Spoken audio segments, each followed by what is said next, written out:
સમાચારમાં વાત ગાંધીનગરની કોંગ્રેસે અનેક મુદ્દે સરકાર પર ગાળીઓ કસવાનો પ્રયાસ કર્યો। કોંગ્રેસના આગેવાનોએ રાજભવન ખાતે રાજ્યપાલને આવેદનપત્ર આપ્યું। રાજભવનનો ઘેરાવો કરીને કોંગ્રેસે વ્યક્ત કર્યો વિરોધ। અદાણી મુદ્દે સરકાર કોઈ પગલાં નથી લઈ રહી તેવો કોંગ્રેસનો આરોપ।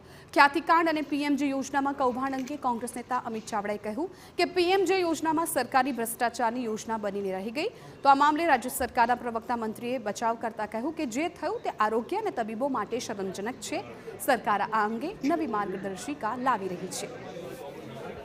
100 કરતા વધારે લોકોના મૃત્યુ માટે જવાબદાર એક હોસ્પિટલ કે જેણે સરકારી તંત્રને સાથે રાખી સરકારી યોજનામાં જે રીતે ભ્રષ્ટાચારનું એક મોડલ બનાવ્યું, આ તો એક હોસ્પિટલ છે, પણ આવી ગુજરાતમાં અનેક જગ્યાએ ભ્રષ્ટાચાર કૌભાંડો ચાલી રહી છે।